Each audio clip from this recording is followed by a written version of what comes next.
Hello नमस्कार दोस्तों, वापस से स्वागत है आपका एक नई वीडियो में। और आज की जो वीडियो है बहुत ही ज़्यादा स्पेशल होने वाली है, बहुत ज़्यादा खास होने वाली है।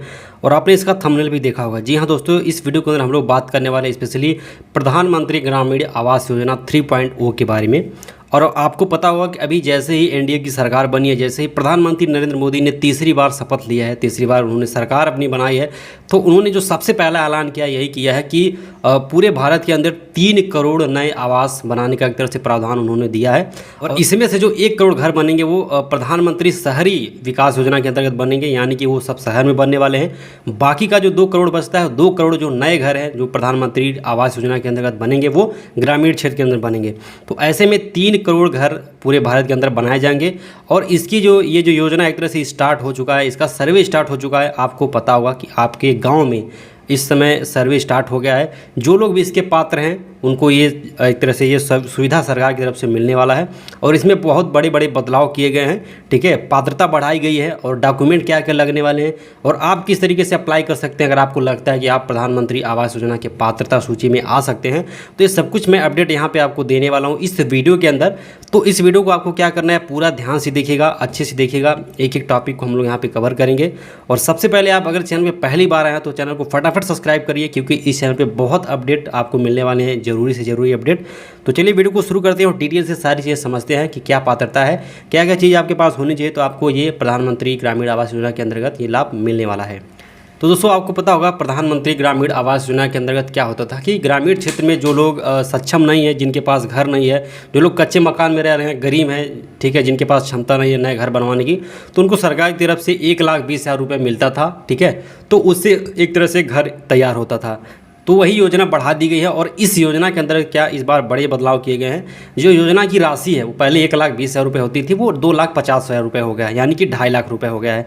साथ ही साथ इस योजना के अंतर्गत इस बार आपको क्या मिलने वाला है, आप अगर आवास की पात्रता सूची में आते हैं, अगर आपको सरकार की तरफ से आवास दिया जाता है तो आपको शौचालय की भी सुविधा मिलने वाली है, यानी कि आपको 12,000 रुपये अलग से मिलने वाला है शौचालय के लिए।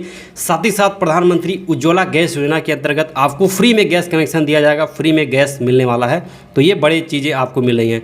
साथ ही साथ आपको फ्री में बिजली प्रोवाइड की जाएगी सरकार की तरफ से, आपको फ्री बिजली मिलने वाला है। अगर आप आवास सूची में आपका नाम आता है, आपको आवास मिलता है। साथ ही साथ नल जल योजना के अंतर्गत आपको स्वच्छ पानी पीने के लिए नल जल योजना के अंतर्गत आपको एक तरह से वाटर कनेक्शन भी मिलने वाला है। साथ ही साथ आपको सोलर पैनल की सुविधा भी मिलने वाली है। तो यानी कि अगर आप आवास पाते हैं, ठीक है, आवास में अगर आपका नाम आता है तो आपको ये सारी सुविधाएं एक साथ इस बार मिलने वाली हैं। और आवास की जो राशि है वो भी बढ़ा दी गई है। अब दोस्तों इसमें कुछ बड़े बदलाव किए गए हैं। पहले क्या होता था, क्राइटेरिया कुछ कम होता था, लेकिन अगर अब आपके पास फ्रिज है, बाइक है और 15,000 रुपये तक आप कमाते हैं, तब भी आपको आवास की सूची में आपका नाम आ सकता है, आप उसके पात्र हो सकते हैं।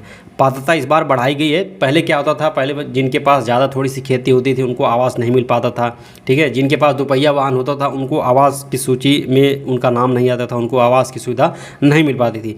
लेकिन ऐसा नहीं हुआ है। और आप अपने स्क्रीन पे देख सकते हैं, मैं एक अखबार की कटिंग आपको दिखा सकता हूं। और इस अखबार की कटिंग में आप देखेंगे इसकी जो मोटी हेडलाइन लिखी गई है वो लिखा गया है, अब फ्रिज, बाइक और 15,000 तक वेतन वालों को भी प्रधानमंत्री आवास का लाभ मिलेगा, ठीक है। और ये भी लेटेस्ट न्यूज़ है। और यहाँ पे आप देखेंगे, मैं आपको थोड़ा सा पढ़ के बताता हूँ। प्रधानमंत्री आवास योजना ग्रामीण की पात्रता सूची में नियमों में किया गया बदलाव। जी हाँ, बड़ा बदलाव किया गया है, ठीक है। मकान बनाने के लिए 3 किस्तों में मिलते हैं 1,20,000 रुपये। शुरू किया गया सर्वे, तो सर्वे शुरू हो गया है आपके गांव के अंदर, ठीक है। जो अधिकारी हैं, जो प्रधान हैं, जो ग्राम पंचायत सचिव हैं, वो लोग गांव में अब घूम घूम करके सर्वे कर रहे हैं। और उनकी नज़र में जो भी आ रहा है कि हाँ इसको मिलना चाहिए, इनको मिलना चाहिए, ये कमज़ोर है एक तरह से आर्थिक रूप से, तो उनको पूरी तरीके से मदद किया जाएगा। और यहाँ पर आप देख सकते हैं डेट भी लिखा गया है कि 30 अगस्त तक लाभार्थियों का करना है चयन। यानी कि ये जो योजना बहुत तेज़ी से चल रही है, 30 अगस्त इसका लास्ट डेट था और 30 अगस्त तक सर्वे करके ये सारी चीज़ें बता देनी थी। तो मिला जुला करके बहुत जगह पे सर्वे हो चुका है और बहुत जगह पे अभी सर्वे बाकी है, ठीक है। पहले सर्वे किया जाएगा, सभी जिलों को निर्देश दे दिया गया है। उसके बाद फिर इसमें संशोधन किया जाएगा, ठीक है। सर्वेक्षण किए के बाद से जो लोग उसके पात्र हो गए उनको ये योजना मिलने वाली है। और इसमें कुछ बड़े बदलाव किए गए हैं। अब क्या पहले क्या होता था, जिनके पास फ्रिज होती थी, बाइक होती थी, तो उनको इस कैटेगरी में नहीं रखा जाता था, उनको आवास की सुविधा नहीं मिलती थी। लेकिन अब ऐसा नहीं है। अगर आप पर महीने यानी कि हर महीने 15,000 रुपये कमाते हैं, आपके घर में बाइक है, फ्रिज है, तब भी आप प्रधानमंत्री आवास योजना का लाभ ले सकते हैं। अभी तक क्या होता था, गरीबी रेखा से जो नीचे जीवन यापन करते थे उनको आवास के एक तरह से पात्रता मिलती थी, लेकिन अब ऐसा नहीं है। ठीक है, तो अब आप मिला जुला करके अगर आपको लगता है कि हाँ मुझे आवास की ज़रूरत है, मैं आवास योजना में एक तरह से आ सकता हूँ उसकी पात्रता सूची में, तो आपको बेझिझक अपने ग्राम प्रधान से संपर्क करना चाहिए और जो भी जरूरी डॉक्यूमेंट है वो सारे डॉक्यूमेंट वहाँ पे सबमिट करने चाहिए। और अब बात करते हैं दोस्तों, अगर आप प्रधानमंत्री आवास योजना का लाभ लेना चाहते हैं तो आपके पास क्या क्या होना चाहिए, क्या क्या डॉक्यूमेंट आपको चाहिए, इसके बारे में बात करते हैं। तो दोस्तों बात करें डॉक्यूमेंट की या दस्तावेज़ की, तो अगर आप प्रधानमंत्री आवास योजना 2024-25 के अंदर अप्लाई करना चाहते हैं तो आपके पास कुछ ज़रूरी डॉक्यूमेंट होने चाहिए, जिनमें आधार कार्ड सबसे ज़्यादा ज़रूरी है।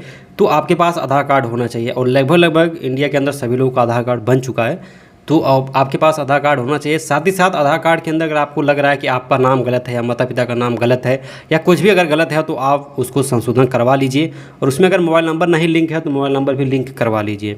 साथ ही साथ आपके पास आय प्रमाण पत्र होना चाहिए, और आय प्रमाण पत्र अगर आपके पास नहीं है तो आप अगर अपने चौराहे पे जाएंगे, जो फोटोकॉपी वाली दुकान होती है उनसे आप संपर्क करेंगे, या फिर आप अपने तहसील में जा करके लेखपाल के माध्यम से आय प्रमाण पत्र अपना बनवा सकते हैं और उसमें आप अपनी आय निर्धारित करवा सकते हैं। आपके पास मोबाइल होना चाहिए, मोबाइल नंबर होना चाहिए, वो तो होगा ही होगा। आपका एड्रेस उसमें लगने वाला है। साथ ही साथ पासपोर्ट साइज आपको फ़ोटो रखना होगा। ठीक है, पासपोर्ट साइज फ़ोटो आप रख लीजिएगा खिंचवा करके।